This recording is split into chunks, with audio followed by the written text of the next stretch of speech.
Welcome to Michigan Reimagined, presented by T.A. Forsberg and Wagoner Financial. And here's your host, Chris Buck. So the pandemic had disrupted life in many ways, and there are still entities measuring the recovery of various industries. Choose Lansing recently held its annual meeting and shared the 2024 numbers for hospitality, convention, and tourism. And here to share the findings and discuss the near-term Lansing momentum is the president and CEO of Choose Lansing, Ms. Julie Pinkston. Welcome back to the show, Julie. Thank you. Thanks for having me back. Glad to be here today. Yeah. So remind everyone when you got this job. I just love to start your shows with when did you get hired as a CEO of Choose Lansing? Oh, when will that ever go away? So I got hired in March of 2020 to be president and CEO of Choose Lansing. However, I had been there for I've been there 32 years now, so whatever that -5 is. Right. So I had been there a long time. So if anybody could lead during a pandemic, I felt like I was in the right place at the right time to really know who to connect with, how to do it, what we needed to do. So I guess it worked out in the end. That's not in the moment. Right, exactly. What an endeavor to take on that leadership role at such a tumultuous time. So thank you for being strong enough to survive all of that and be here with a big smile to report some of the newer numbers. But talk about the organization as a whole for those not familiar with Choose Lansing. How do you operate? What do you advocate for and study and report on, that kind of stuff? Sure. So Choose Lansing is really our new branding in the last 2 years, and it's what we want you to do. We want you to choose Lansing. We want you to come here. We want you to come here for meetings, conventions, amateur sporting events, just to check out all the great things in the community, to come here as a visitor. So that's what our focus is yep. Tourism and hospitality. And organizations like ours are throughout the country. We're called a lot of different names, but Convention and Visitors Bureau has been the long-standing name. Yep. So we were the Greater Lansing Convention and Visitors Bureau. Too many words. Nobody wants to say all that or even knows what it means. So a lot of us have evolved to Choose Lansing, Visit Detroit, the more imperative type right. ways to know what we do. And we are really a destination marketing organization. So we work to promote all the great things in our particular destination, which we here in the Lansing region represent this Tri-County area for Lansing. So we have East Lansing as well. Some people think Choose Lansing is not East Lansing, but it absolutely is. It's also Mason, St. John's, Williamston, et cetera. So we cover this whole little mid-Michigan area. Perfect. Okay, got it. And so nonprofit. We are a nonprofit, a 501c6. So we're a little bit different of a nonprofit status. Yeah. And we are a membership organization as well. So we work with all of the tourism and hospitality businesses, but also all the businesses who really want to connect with visitors. So you might be a speaker and you want to get in front of some of the meeting planners and event planners that we work with. So we make those connections and we put those people together to then have great opportunities on both sides. So we're in the middle of a lot of different things, which is a great place to be. Got it. So as a membership driven, is that where a majority of your funding comes from to kind of do your operations? Or? Actually, it is a important source of our funding. Our main source is from all of you. Anybody nationally that stays in a hotel pays some kind of local tax or assessment. Okay. Yep. And those then typically go back to organizations like ours to bring more visitors and more economic value to the community. So our industry here locally, we bring in $732 million annually to this economy. It's all new money. It's not money just revolving around this community. So right. I like to call that $750 million. So it sounds a lot more exciting. So if we're not here to keep bringing in new people and getting new events, then we just become kind of a static community, and we don't want that for that vitality that we're all looking for. So we're really able to bring in that dollar for our community. Got it. Well, I mean, I've got my eyes on a lot of this stuff, so I maybe know more than the layperson, but can you share with us a couple of the events that, kind of show up? You say that sometimes your work is a little bit invisible. You might see people walking down the street, but not know that they're part of some event that's going on. So share some of the signature events or even the higher volume, but lesser known things that happen in and around the town. Yeah, so some of them are so obvious. We have Michigan State University right here, and parents, this has been a recent commencement weekend. We have football weekends. We have all of the things that bring people to campus, including sporting events, of course. But we also have so many different types of amateur sporting events and conventions. So, for instance, we're hosting the national championships for USA Archery out at Hope Sports Complex, outside venue. Thousands of archers coming to compete for a title for the national champion, and that's coming up in the summer. And we also, though, have, this is a fun fact, one of the fourth largest in the country trap shooting grounds is here in Mason, Michigan. And so we host, coming up in the summer as well, an event that is the national championships for clay target shooting for the high school level. People coming from across the country for that event. Again, I know I have driven down past and you see this thing off in the country area. It's all grassy, but you wonder, what is that? And it's an event venue that is fourth and the largest in the country to bring people together, to bring people here for competition at this national level. And last year we hosted that. We were up on the cycle of hosting that event. Okay. And they were looking at us, maybe we'll try something new. Maybe we'll go to that third largest place. I'm not sure what they were looking at, but we had that remnants of that hurricane, and the entire grounds got flooded. Okay. There was nowhere to park, and our team jumped in, and that's what we do. We help make these events go smoothly. We make them run in our communities. We connect them to our communities. So we jumped in and had transportation, parking arranged off-site, brought people in.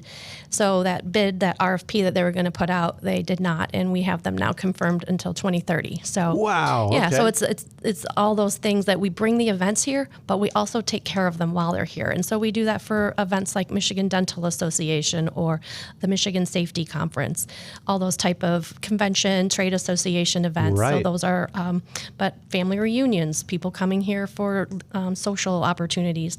And of course, just coming here. I always like to say we have so many things. They don't just come for one thing. Like some destinations you really recognize, like, oh, they're a tourist. They look like they came here from somewhere else. But our visitors tend to be, people that come from up north, but they're going to see Hamilton at the Wharton Center, or they're going to see the Lansing Symphony because it's a worldwide performer joining the symphony. So our visitors look like us in a lot of ways. So we could be going to a rally at the Capitol or something like that. And that just kind of look like all of us. Got it. So you track the event, but then there's such a coattail driver of the economy. I mean, you mentioned hotels. Clearly, if people are coming in from around the country for any of these things, but there's the restaurants and the coffee shops and the parking meters and everything, all of it, all the needs that they have while they're here, and some of them you don't even know. So we've helped people find birthday cakes because it was someone's birthday, and just all the different things that come up in the course of people traveling. Right on. We'll talk about bringing money into the region. Are you ready to are you ready to make smart financial decisions? Wagoner Financial offers a proven process for financial transformation, empowering individuals of all stages, whether you're just starting out, nearing retirement, or anywhere in between. Stop feeling insecure about your financial path. Wagoner Financial can help you undergo this financial transformation. Schedule a consultation today to discuss your individual needs and discover how Wagoner Financial can help guide you by visiting wagoner-financial.com or give them a call at 517-853-3367. So you've obviously had a lot of success bringing people into mid-Michigan, but there are things that the city can do to help your cause, right? So having a great, convention center, having great hotels, having restaurants and safe streets and walkability and all those kinds of things certainly help. So who do you communicate with or collaborate with to make sure that everybody kind of knows what we all need to do to help everybody thrive, including you folks over at Choose Lansing? That's a great question. I love to answer that by saying everybody that can help us, from just like you mentioned parking, but we also need the parking ambassadors to be able to direct people when they park. How do you use this system? How do you get parked? How long can I stay? And where should I go next? So we have a certified tourism ambassador program that helps with that training and help people in the front line of hospitality really understand the importance of their role, that in many cases they're the first person that someone that's visiting our community will interact with. So how do we make sure that experience is what we want it to be, what we all want it to be, not just the program started because I got behind someone in a retail establishment that told a family looking for things to do here while they were visiting, and she told them to go to Frankenmuth. So I said, oh, no, that's not what we're doing today. Right. So I found them some visitor guides in my car and, told them all the great things. And that's what we want all of our community members to do, is to be able to take that extra step and help educate how wonderful our community is and all the great things that they could find while they're here. Makes a lot of sense. So you just had, I said in the intro, the 2024 report was delivered, your annual meeting. So can you give us kind of a summary as to kind of how are we doing and how does that compare to pre-pandemic numbers and that kind of stuff? Yeah, so I mentioned the $732 million economic impact was announced at our annual meeting, but we also announced that annually we have about 6.7 million visitors that come to this community. So a lot of times that's a number that people don't realize either. So sometimes they, think, I have people guess sometimes, and it's like, oh, maybe 1 million. I don't know. I said, well, think of Spartan Stadium being full, and maybe half of those people don't live here, and that's just being generous. So it's a lot of people that come to these events and spend money here. So those go hand in hand. But we also track the hotel data that is provided to us weekly. Okay. And we call it room demand. And so for 2024, we had the highest room demand, rooms sold in 2024 that we've ever had. So we had 1,112,000 room nights sold in 2024. So exceeding 2019 levels, which is very good. Okay. It was a great moment to be able, we did a toast at that annual meeting, a champagne toast, because it was exciting to surpass the 2019 marker. There are some other measurements that aren't quite up to 2019 because in those 5 years since the pandemic started, we've added 800 rooms to the inventory. So when you add more rooms, there's more to sell every single day. We're selling hotel rooms. Every hotel has to sell what they can. So, so occupancy might occupancy is a little flatter, correct. And it's grown every year since the pandemic, but just not as high as the demand. And but it seems like competition drives quality and options and geographic options and all of that. So I would imagine that clearly you don't want failing hotels, but having more fresh hotels is going to help the cause. Right. Well, overall. And part of it was that those were all in the pipeline, during the pandemic. So they came to fruition. So we're in a little bit of a pause right now, but I think this economy in our community will then, come back to what type of hotels are needed in what locations. There's still conversation about that. We have Lansing City Hall relocating to a new location, which is going to fill the empty vacancy of land there. But then the current City Hall is a beautiful, tall building, right? Mid-modern architecture style. And it's going to be right across from the Capitol and convert to a hotel. So that's something different. That's something that then those rooms coming on in a few years will be a new feature for this community in the downtown area. Got it. So there is a lot of energy, and I was surprised to hear in my day job and just the people that I get a chance to communicate with, there's a lot of things going on that the layperson in their subdivision may not be aware of. I'm so excited. Because you talked to me off mic about kind of looking out your window on a day and just kind of reflecting and pulling out the old cocktail napkin and jotting things down, without putting too fine of a point on it. Why don't you share some of the things that maybe people aren't aware of? Yeah, I had the opportunity yesterday to be with a statewide group of people who do what I do throughout the tourism industry, and I rattled it off in front of all of them, and everyone was just like, wait, what? All of that is coming to your ear, just a little jealous, which is fine. Yes, it is. Yeah, so I mentioned City Hall. There is the Ovation. It's a performing arts venue with live music, film fests, symposium space, all those type of things right in the heart of downtown. With City Hall moving, that's going to take up and that hotel conversion. We've got MSU creating a new 6,000 seat arena, which is the Spartan Gateway District, and it's going to also perhaps have a hotel and some public-private partnership with different businesses popping up in that area. So there's just, the list was long, and I had to turn over my little piece of paper when I was jotting it all down, because as an organization, I mentioned earlier about the one event, we are selling the years of the future that these things will come online in our community. So we want to be able to talk about them and share that excitement with everyone. And so we've put together a whole website or a microsite within our website just to give people that update. And here's what's added to the list, or this is what got done, and we're ready to show that off now. So we've got that out there. We've got it in a paper format, and then lots of other entities around the community are doing the same. We're actually meeting today to corral all this information and have it be one a central source. Right? Yes, exactly. But it's staggering, and so much. And there's housing stuff. There's 700 plus units of housing just in the downtown Lansing area, let alone other areas. And then one of them is going to be a skyscraper. So I don't know if, that skyline change, how we all will adapt to that, because it's going to be exciting and different and cool. And it's right along the riverfront. So a beautiful view if you want to have an apartment overlooking the river and just enjoy being in that downtown environment. And then obviously that lifts up the opportunity for more small businesses to come in once all of that is taking place around you. Right on. And I know there's been a lot of energy, and I've had the Community Foundation on a couple of times talking about their work along the riverfront. Right. Yes. So we were a city with a river, but not a river city. And there was a lot of efforts a couple of years ago to kind of modernize chunks of that in the heart of the downtown. And I understand there's even a new investment that's coming that, maybe it'll be a different show in its own right when the details are finalized to really help even activate that further. And yeah, I mean, you mentioned who do we get involved with as an organization? We're involved with that. Like, that's the great thing about my job is we are involved with all of these things going on. And probably 5 years ago, who would think our organization would be so concerned about housing? But right. That's another lift to this community. It creates vitality, it creates people, it creates place.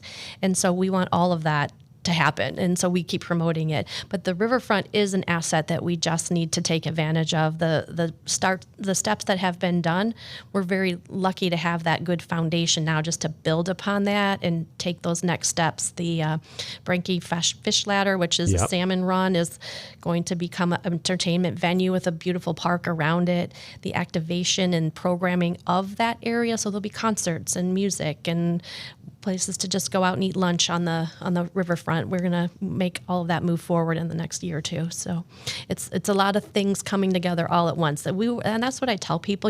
This community, this Lansing region in 2019 was really climbing and going forward, and then we just got dropped.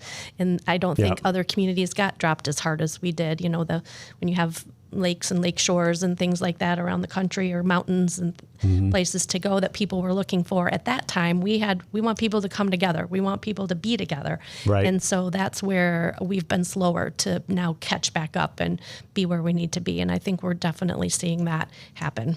I agree. And I'll tell you, here at Michigan Reimagined, we tell stories of passionate Michiganders like Julie doing great things across the state. Today's podcast sponsor takes the art of positive storytelling to a whole new level. The good people at Good Marketing work with organizations across the state that are having a positive impact on the lives of Michigan residents. They help educate communities on the importance of affordable housing, the impact of wildlife and natural resource management, the availability of workforce development and education programs. If it lifts people up and makes communities stronger, then they want to help spread the word. If an organization like yours needs help communicating the good work that you do, stop by their website at goodmarketing.com. That's GUD marketing.com. So we talk about, the riverfront, and we talk about, just concert halls and things of that nature. So there's things that you help, create and attract to happen here in the city. But there's also the opportunity for the lingering effect. Right. So if someone's going to come in for a 2-day archery tournament or a 3-day, youth soccer, tournament or whatever, as just a traveler myself, I'm like, okay, well, I got to go to this town because my kid's doing something, right? There's something that I want to attend.